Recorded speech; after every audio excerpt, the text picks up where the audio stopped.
إذ يقول المنافقون والذين في قلوبهم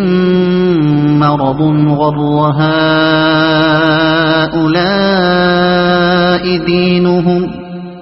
ومن يتوكل على الله فإن الله عزيز حكيم۔ جبکہ منافقین اور وہ سب لوگ جن کے دلوں کو روگ لگا ہوا ہے کہہ رہے تھے کہ ان لوگوں کو تو ان کے دین نے خبت میں مبتلا کر رکھا ہے، حالانکہ اگر کوئی اللہ پر بھروسہ کرے تو یقیناً اللہ بڑا زبردست اور دانا ہے۔ ان لوگوں کو تو ان کے دین نے خبت میں مبتلا کر رکھا ہے، یعنی مدینے کے منافقین اور وہ سب لوگ جو دنیا پرستی اور خدا سے غفلت کے مرض میں گرفتار تھے، یہ دیکھ کر کہ مسلمانوں کی مٹھی بھر بے سر و سامان جماعت قریش جیسی زبردست طاقت سے ٹکرانے کے لیے جا رہی ہے، آپس میں کہتے تھے کہ یہ لوگ اپنے دینی جوش میں دیوانے ہو گئے، اس مارکے میں ان کی تباہی یقینی ہے، مگر اس نبی نے کچھ ایسا افسو ان پر پھونک رکھا ہے کہ ان کی عقل خبت ہو گئی ہے اور آنکھوں دیکھے یہ موت کے منہ میں چلے جا رہے ہیں۔ وَلَوْ تَرَىٰ إِذْ يَتَوَفَّى الَّذِينَ كَفَرُوا الْمَلَائِكَةُ يَضْرِبُونَ وُجُوهَهُمْ وَأَدْبَارَهُمْ وَذُوقُوا عَذَابَ الْحَرِيقِ ذَلِكَ بِمَا قَدَّمَتْ أَيْدِيكُمْ وَأَنَّ اللَّهَ لَيْسَ بِظَلَّامٍ لِّلْعَبِيدِ كَدَأْبِ آلِ فِرْعَوْنَ وَالَّذِينَ مِن قَبْلِهِمْ كَفَرُوا بِآيَاتِ اللَّهِ فَأَخَذَهُمُ اللَّهُ بِذُنُوبِهِمْ إِنَّ اللَّهَ قَوِيٌّ شَدِيدُ الْعِقَابِ۔ کاش تم اس حالت کو دیکھ سکتے جب فرشتے مقتول کافروں کی روحیں قبض کر رہے تھے، وہ ان کے چہروں اور ان کے کولوں پر ضربیں لگاتے جاتے تھے اور کہتے جاتے تھے لو اب جلنے کی سزا بھگتو، یہ وہ جزا ہے جس کا سامان تمہارے اپنے ہاتھوں نے پیشگی مہیا کر رکھا تھا، ورنہ اللہ تو اپنے بندوں پر ظلم کرنے والا نہیں ہے۔ یہ معاملہ ان کے ساتھ اسی طرح پیش آیا جس طرح آل فرعون اور ان سے پہلے کے دوسرے لوگوں کے ساتھ پیش آتا رہا ہے کہ انہوں نے اللہ کی آیات کو ماننے سے انکار کیا اور اللہ نے ان کے گناہوں پر انہیں پکڑ لیا۔ اللہ قوت رکھتا ہے اور سخت سزا دینے والا ہے۔ ذلك بأن الله لم يكن مغيرا نعمة أنعمها على قوم حتى يغيروا ما بأنفسهم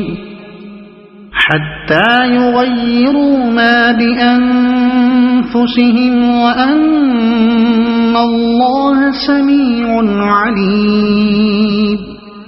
یہ اللہ کی اس سنت کے مطابق ہوا کہ وہ کسی نعمت کو جو اس نے کسی قوم کو عطا کی ہو اس وقت تک نہیں بدلتا جب تک کہ وہ قوم خود اپنے طرز عمل کو نہیں بدل دیتی۔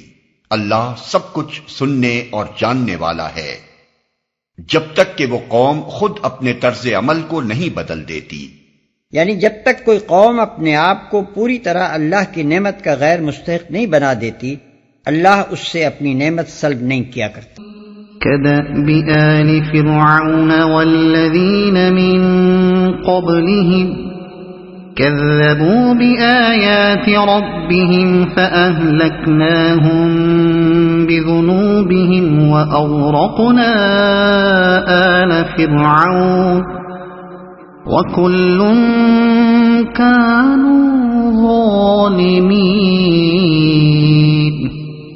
إِنَّ شَرَّ الدَّوَابِّ عِندَ اللَّهِ الَّذِينَ كَفَرُوا فَهُمْ لَا يُؤْمِنُونَ۔ الَّذِينَ عَاهَدتَّ مِنْهُمْ ثُمَّ يَنقُضُونَ عَهْدَهُمْ فِي كُلِّ مَرَّةٍ وَهُمْ لَا يَتَّقُونَ۔ آل فرعون اور ان سے پہلے کی قوموں کے ساتھ جو کچھ پیش آیا وہ اسی ضابطے کے مطابق تھا۔ انہوں نے اپنے رب کی آیات کو جھٹلایا تب ہم نے ان کے گناہوں کی پاداش میں انہیں ہلاک کیا اور آل فرعون کو غرق کر دیا، یہ سب ظالم لوگ تھے۔ یقیناً اللہ کے نزدیک زمین پر چلنے والی مخلوق میں سب سے بدتر وہ لوگ ہیں جنہوں نے حق کو ماننے سے انکار کر دیا، پھر کسی طرح وہ اسے قبول کرنے پر تیار نہیں ہیں، خصوصاً ان میں سے وہ لوگ جن کے ساتھ تو نے معاہدہ کیا، پھر وہ ہر موقع پر اس کو توڑتے ہیں اور ذرا خدا کا خوف نہیں کرتے۔ یہاں خاص طور پر اشارہ ہے یہود کی طرف۔ نبی صلی اللہ علیہ وسلم نے مدینہ طیبہ میں تشریف لانے کے بعد سب سے پہلے انہی کے ساتھ حسن جوار اور باہمی تعاون و مددگاری کا معاہدہ کیا تھا، اور اپنی حد تک پوری کوشش کی تھی کہ ان سے خوشگوار تعلقات قائم رہیں۔ نیز دینی حیثیت سے بھی آپ یہود کو مشرکین کے بنسبت اپنے سے قریب تر سمجھتے تھے، اور ہر معاملے میں مشرکین کے بالمقابل اہل کتاب ہی کے طریقے کو ترجیح دیتے تھے، لیکن ان کے علماء اور مشائخ کو توحید خالص اور اخلاق صالحہ کی وہ تبلیغ اور اعتقادی و عملی گمراہیوں پر وہ تنقید اور اقامت دین حق کی وہ سعی جو نبی صلی اللہ علیہ وسلم کر رہے تھے ایک آن نہ بھاتی تھی، اور ان کی پہم کوشش یہ تھی کہ یہ نئی تحریک کسی طرح کامیاب نہ ہونے پائے۔ اسی مقصد کے لیے وہ مدینہ کے منافق مسلمانوں سے ساز باز کرتے تھے، اسی کے لیے وہ اوس اور خزرج کے لوگوں میں ان پرانی عداوتوں کو بھڑکاتے تھے جو اسلام سے پہلے ان کے درمیان کشت و خون کی موجب ہوا کرتی تھی، اسی کے لیے قریش اور دوسرے مخالف اسلام قبیلوں سے ان کی خفیہ سازشیں چل رہی تھیں، اور یہ سب حرکات اس معاہدہ دوستی کے باوجود ہو رہی تھیں جو نبی صلی اللہ علیہ وسلم اور ان کے درمیان لکھا جا چکا تھا۔ جب جنگ بدر واقع ہوئی تو ابتدا میں ان کو توقع تھی کہ قریش کی پہلی ہی چوٹ اس تحریک کا خاتمہ کر دے گی، لیکن جب نتیجہ ان کی توقعات کے خلاف نکلا تو ان کے سینوں کی آتش حسد اور زیادہ بھڑک اٹھی۔ انہوں نے اس اندیشے سے کہ بدر کی فتح کہیں اسلام کی طاقت کو ایک مستقل خطرہ نہ بنا دے، اپنی مخالفانہ کوششوں کو تیز تر کر دیا، حتیٰ کہ ان کا ایک لیڈر کعب ابن اشرف جو قریش کی شکست سنتے ہی چیخ اٹھا تھا کہ آج زمین کا پیٹ ہمارے لیے اس کی پیٹھ سے بہتر ہے، خود مکے گیا اور وہاں اس نے ہیجان انگیز مرثیے کہہ کر قریش کو انتقام کا جوش دلایا۔ اس پر بھی ان لوگوں نے بس نہ کی۔ یہودیوں کے قبیلہ بنی قینقاع نے معاہدہ حسن جوار کے خلاف ان مسلمان عورتوں کو چھیڑنا شروع کیا جو ان کی بستی میں کسی کام سے جاتی تھیں، اور جب نبی صلی اللہ علیہ وسلم نے ان کو اس حرکت پر ملامت کی تو انہوں نے جواب میں دھمکی دی کہ یہ قریش نباشد، ہم لڑنے مرنے والے لوگ ہیں اور لڑنا جانتے ہیں، ہمارے مقابلے میں آؤ گے تب تمہیں پتا چلے گا کہ مرد کیسے ہوتے ہیں۔ فَإِمَّا تَثْقَفَنَّهُمْ فِي الْحَرْبِ فَشَرِّدْ بِهِم مَّنْ خَلْفَهُمْ لَعَلَّهُمْ يَذَّكَّرُونَ۔ بس اگر یہ لوگ تمہیں لڑائی میں مل جائیں تو ان کی ایسی خبر لو کہ ان کے بعد جو دوسرے لوگ ایسی روش اختیار کرنے والے ہوں ان کے حواس باختہ ہو جائیں۔ توقع ہے کہ بدعہدوں کے اس انجام سے وہ سبق لیں گے۔ ان کے بعد جو دوسرے لوگ ایسی روش اختیار کرنے والے ہوں ان کے حواس باختہ ہو جائیں۔ اس کا مطلب یہ ہے کہ اگر کسی قوم سے ہمارا معاہدہ ہو اور پھر وہ اپنی معاہدانہ ذمہ داریوں کو پس پش ڈال کر ہمارے خلاف کسی جنگ میں حصہ لے تو ہم بھی معاہدے کی اخلاقی ذمہ داریوں سے سبکدوش ہو جائیں گے اور ہمیں حق ہوگا کہ اس سے جنگ کریں۔ نیز اگر کسی قوم سے ہماری لڑائی ہو رہی ہو اور ہم دیکھیں کہ دشمن کے ساتھ ایک ایسی قوم کے افراد بھی شریک جنگ ہیں جس سے ہمارا معاہدہ ہے تو ہم ان کو قتل کرنے اور ان سے دشمن کا سا معاملہ کرنے میں ہرگز کوئی تعامل نہ کریں گے، کیونکہ انہوں نے اپنی انفرادی حیثیت میں اپنی قوم کے معاہدے کی خلاف ورزی کر کے اپنے آپ کو اس کا مستحق نہیں رہنے دیا ہے کہ ان کی جان و مال کے معاملے میں اس معاہدے کا احترام ملحوظ رکھا جائے جو ہمارے اور ان کی قوم کے درمیان ہے۔ وَإِمَّا تَخَافَنَّ مِن قَوْمٍ خِيَانَةً فَانبِذْ إِلَيْهِمْ عَلَى سَوَاءٍ إِنَّ اللَّهَ لَا يُحِبُّ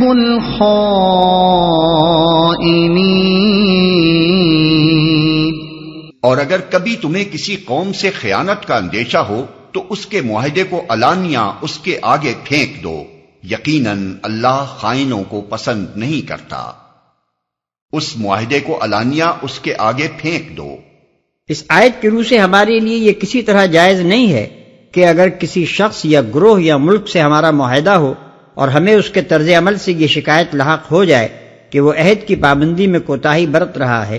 یا یہ اندیشہ پیدا ہو جائے کہ وہ موقع پاتے ہی ہمارے ساتھ غداری کر بیٹھے گا، تو ہم اپنی جگہ خود فیصلہ کر لیں کہ ہمارے اور اس کے درمیان معاہدہ نہیں رہا، اور یکایک اس کے ساتھ وہ طرز عمل اختیار کرنا شروع کر دیں جو معاہدہ نہ ہونے کی صورت ہی میں کیا جا سکتا ہو۔ اس کے برعکس ہمیں اس بات کا پابند کیا گیا ہے کہ جب ایسی صورت پیش آئے تو ہم کوئی مخالفانہ کارروائی کرنے سے پہلے فریق ثانی کو صاف صاف بتا دیں کہ ہمارے اور تمہارے درمیان اب معاہدہ باقی نہیں رہا، تاکہ فسخ معاہدہ کا جیسا علم ہم کو حاصل ہے ویسا ہی اس کو بھی ہو جائے، اور وہ اس غلط فہمی میں نہ رہے کہ معاہدہ اب بھی باقی ہے۔ اس فرمان الہی کے مطابق نبی صلی اللہ علیہ وسلم نے اسلام کی بین الاقوامی پالیسی کا یہ مستقل اصول قرار دیا تھا کہ جس کا کسی قوم سے معاہدہ ہو اسے چاہیے کہ معاہدے کی مدت ختم ہونے سے پہلے عہد کا بند نہ کھولے، یا نہیں تو ان کا عہد برابری کو ملحوظ رکھتے ہوئے ان کی طرف پھینک دے۔ پھر اسی قاعدے کو آپ نے اور زیادہ پھیلا کر تمام معاملات میں عام اصول یہ قائم کیا تھا کہ جو تجھ سے خیانت کرے تو اس سے خیانت نہ کرے، اور یہ اصول صرف وعدوں میں بیان کرنے اور کتابوں کی زینت بننے کے لیے نہ تھا، بلکہ عملی زندگی میں بھی اس کی پابندی کی جاتی تھی۔ چنانچہ ایک مرتبہ جب حضرت معاویہ رضی اللہ عنہ نے اپنے عہد بادشاہی میں سرحد روم پر فوجوں کا اجتماع اس غرض سے کرنا شروع کیا کہ معاہدے کی مدت ختم ہوتے ہی یکایک رومی علاقے پر حملہ کر دیا جائے، تو ان کی اس کارروائی پر عمر بن انبسہ صحابی رضی اللہ عنہ نے سخت احتجاج کیا، اور نبی صلی اللہ علیہ وسلم کی یہی حدیث سنا کر کہا کہ معاہدے کی مدت کے اندر یہ معاندانہ طرز عمل اختیار کرنا غداری ہے۔ آخر کار حضرت امیر معاویہ کو اس اصول کے آگے سر جھکا دینا پڑا اور سرحد پر اجتماع فوج روک دیا گیا۔ یک طرفہ فسخ معاہدہ اور اعلان جنگ کے بغیر حملہ کر دینے کا طریقہ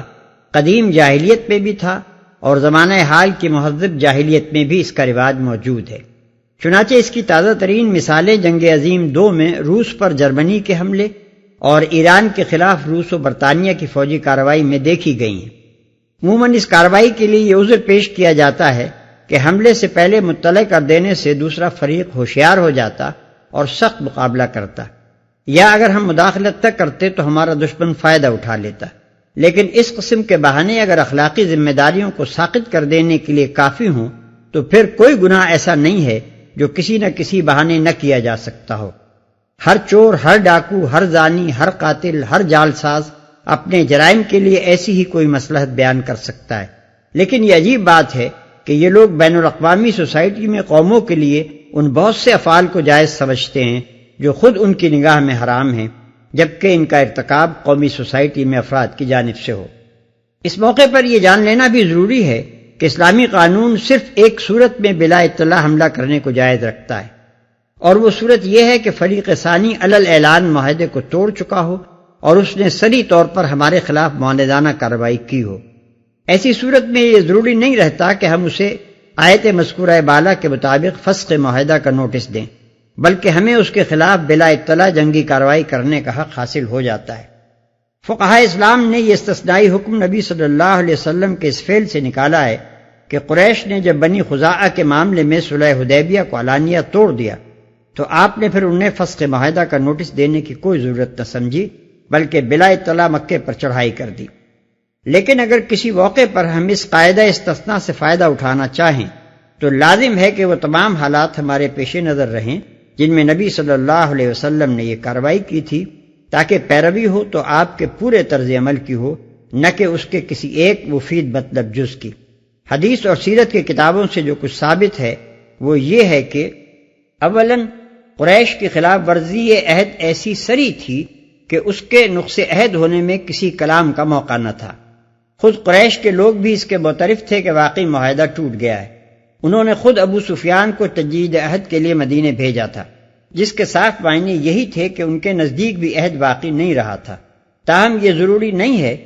کہ ناقص عہد قوم کو خود بھی اپنے نقص عہد کا اعتراف ہو، البتہ یہ یقیناً ضروری ہے کہ نقص عہد بالکل صحیح اور غیر مشتبہ ہو۔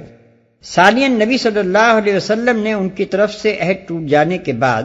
پھر اپنی طرف سے صراحتاً یا اشارتاً و کنایتاً ایسی کوئی بات نہیں کی جس سے یہ ایمان نکلتا ہو کہ اس بدعہدی کے باوجود آپ ابھی تک ان کو ایک معاہد قوم سمجھتے ہیں اور ان کے ساتھ آپ کے معاہدانہ روابط اب بھی قائم ہیں۔ تمام روایات بالاتفاق یہ بتاتی ہیں کہ جب ابو سفیان نے مدینہ آ کر تجدید معاہدہ کی درخواست پیش کی تو آپ نے اسے قبول نہیں کیا۔ ثالثاً، قریش کے خلاف جنگی کارروائی آپ نے خود کی اور کھلم کھلا کی۔ کسی ایسی فریب کاری کا شائبہ تک آپ کے طرز عمل میں نہیں پایا جاتا کہ آپ نے بظاہر صلح اور بباطن جنگ کا کوئی طریقہ استعمال فرمایا ہو۔ یہ اس معاملے میں نبی صلی اللہ علیہ وسلم کا اسوہ حسنہ ہے، لہذا آیت مذکورہ بالا کے حکم عام سے ہٹ کر اگر کوئی کارروائی کی جا سکتی ہے تو ایسے ہی مخصوص حالات میں کی جا سکتی ہے اور اسی سیدھے سیدھے شریفانہ طریقے سے کی جا سکتی ہے جو حضور اکرم صلی اللہ علیہ وسلم نے اختیار فرمایا تھا۔ مزید برآں اگر کسی معاہد قوم سے کسی معاملے میں ہماری نزاع ہو جائے اور ہم دیکھیں کہ گفت و شنید یا بین الاقوامی ثالثی کے ذریعے سے وہ نزاع طے نہیں ہوتی، یا یہ کہ فریق ثانی اس کو بزور طے کرنے پر تلا ہوا ہے، تو ہمارے لیے یہ بالکل جائز ہے کہ ہم اس کو طے کرنے میں طاقت استعمال کریں۔ لیکن آیت مذکورہ بالا ہم پر یہ اخلاقی ذمہ داری عائد کرتی ہے کہ ہمارا یہ استعمال طاقت صاف صاف اعلان کے بعد ہونا چاہیے اور کھلم کھلا ہونا چاہیے۔ چوری چھپے ایسی جنگی کارروائیاں کرنا جن کا علانیہ اقرار کرنے کے لیے ہم تیار نہ ہوں ایک بد اخلاقی ہے جس کی تعلیم اسلام نے ہم کو نہیں دی ہے۔